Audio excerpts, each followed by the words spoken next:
Exercise 5.2 question number 15 से आगे continue करते हैं। प्रीवियस वीडियो लेक्चर में हमने क्वेश्चन 14 तक किया। Question number 15 is for what value of n now we have to find n। जो क्वेश्चन में हमको बोलता है एक चीज आप लिखते जाइए। For what value of n the nth term of 2ap that is first ap is 63, 65, 67 and so on. And second AP is what? 3, 10, 17 and so on. Equal. N are equal. ये हमें ऐसी टर्म फाइंड करनी है जो यहाँ पे क्या बोला है nth find for what value of n terms of this both APs will be equal. ठीक है, इट मीन्स व्हाट कि हमारा पहला सीरीज जो है उसका an और दूसरा सीरीज का an दोनों इक्वल होगा किसी n के लिए, है ना। तो हम फर्स्ट सीरीज को पहले देख लेते हैं, पहले उसके लिए वैल्यूज निकाल लेते हैं, फिर सेकंड सीरीज के लिए। तो फॉर फर्स्ट AP आपको जब 100 टर्म वाला वो क्वेश्चन मैंने करवाया था प्रीवियस वीडियो लेक्चर में, तो बताया था कि फर्स्ट जो सीरीज होती है उसको नॉर्मल रेट करते हैं और सेकंड वाली को डैश में हम बता देते हैं, या 1 और 2 भी आप इंडिकेट कर सकते हैं उनको, या कुछ ऐसा साइन जिससे दोनों अलग अलग आइडेंटिफाई हो जाए। तो for first AP A is what 63, D is what A2 minus A1 that is 65 minus 63 मतलब कितना 2, and an is what अपने को फाइंड करना है। सिमिलरली अपन बात करते हैं for second AP। Second AP के लिए a कितना है 3। अब कैसे इसको a लिखें वो गलत है, क्यों? क्योंकि ये भी है और ये भी है, सब कैसे समझूंगा मैं। So this is a dash is equal to 3। Next, D dash is equals to A dash 2 minus A dash 1 is equals to what? 10 minus 3 that is 7. अब जो प्रीवियस क्वेश्चन मैंने करवाया था आपको 100 टर्म और 1000 टर्म वाला, उसमें आप जाकर वीडियो में देखिएगा, वहाँ हमने D दोनों का इक्वल लिया था। क्यों? क्योंकि क्वेश्चन में गिवन है। अभी हमें कुछ भी गिवन ऐसा नहीं है कि दो D को या A को हम इक्वल ले सकें, इसलिए मैंने यहाँ पर A जो है इसका A और A डैश लिया और इसमें D1 है तो D डैश यहाँ पर लिया मैंने। So this is 7. Now we have to find A dash n, हमको फाइंड करना है। तो अब हमें क्वेश्चन में क्या दिया है कि n टर्म जो है किसी n के लिए इक्वल है, तो अकॉर्डिंग टू द क्वेश्चन के अकॉर्डिंग ये वाली टर्म और ये वाली टर्म क्या है ऑलरेडी इक्वल है, तो an is equal to a dash n। तो an के लिए फॉर्मूला क्या होगा a plus n minus 1 into d, और ये वाली टर्म के लिए फॉर्मूला क्या होगा a dash plus n minus 1 into d dash. क्यों? क्योंकि सेकंड सीरीज की हम बात कर रहे हैं तो ये पूरी डैश में चलेगी और ये नॉर्मल रहेगी। अब A is what? A is 63 plus n minus 1 into D. D is what?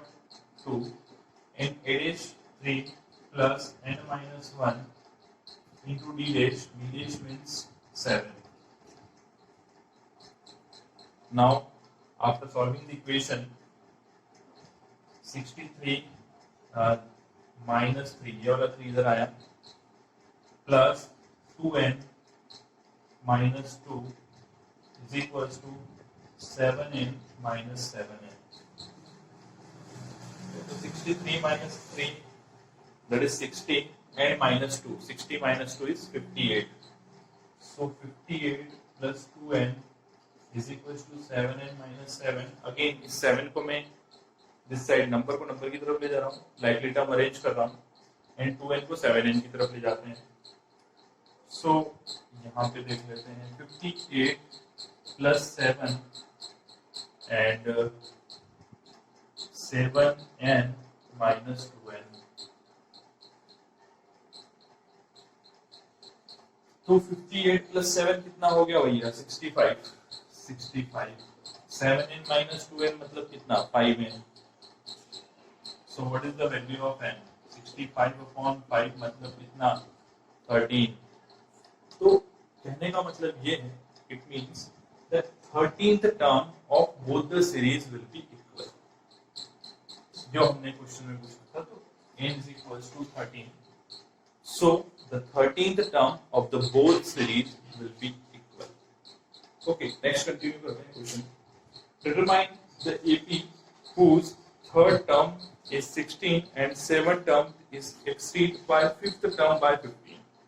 ये कुछ वर्ड प्रॉब्लम है जिनको बस फॉर्मुलेट करने में प्रॉब्लम होती है, तो फॉर्मुलेट करते हैं, फिर क्वेश्चन को सॉल्व करेंगे।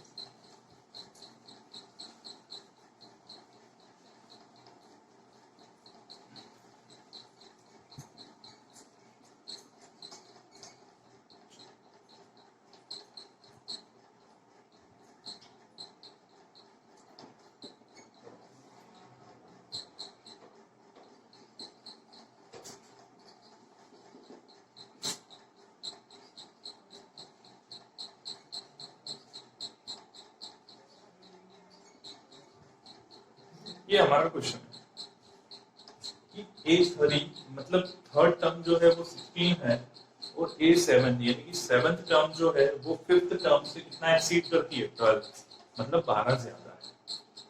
सो you let the first term be A and the common difference be what? And sorry, let the first term be A and common difference be what? C. So according to our formula, A3 is equals to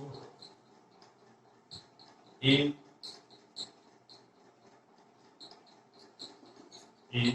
plus 2D, इसको A plus 2D लिख सकते हैं अपन। A plus 2D is equals to what? A plus 2D कितना होगा अपना? 16 होगा भाई। This is our equation number 1. A3 मैंने रिमूव कर दिया क्योंकि A3 की जगह अपन लिख सकते हैं A plus 2D।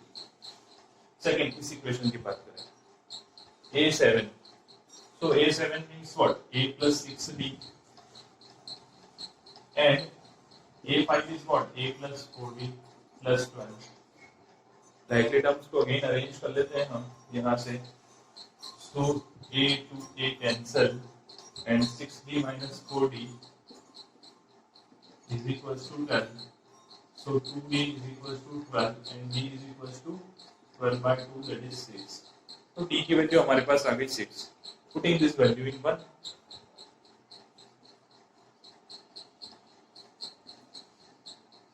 इक्वेशन 1 में जब हमने D पुटअप किया तो यहाँ पे आप देखिए A plus 2 into 6 is equals to 16.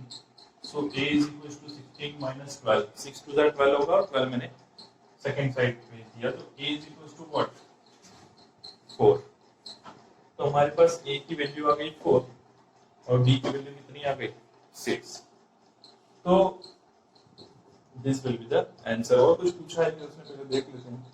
Determine AP, AP अपने को फाइंड करना है, तो AP अगर हमको कहीं भी बोले तो मिनिमम 2 या 3 टर्म्स अपने को फाइंड करके देना होता है। तो AP विल बी व्हाट? भाई फर्स्ट टर्म कौन आ गया? 4। सेकंड टर्म क्या होता है? A plus D मतलब 4 plus D, 6 plus 4 10। Third term अपने को दिया है 16, फिर 7, भाई 16 में वापस 6 ऐड करेंगे तो सीरीज जो है वो चलता जाएगा 22 एंड डॉट डॉट डॉट। तो this will be the AP for this question. I hope आपको दोनों क्वेश्चन बहुत अच्छे से समझ में आ गए होंगे। यहाँ पर नेक्स्ट क्वेश्चन जो है क्वेश्चन नंबर 16 हमने कर लिया। क्वेश्चन नंबर 17 से हम नेक्स्ट वीडियो लेक्चर में कंटिन्यू करेंगे। Thank you, have a nice day.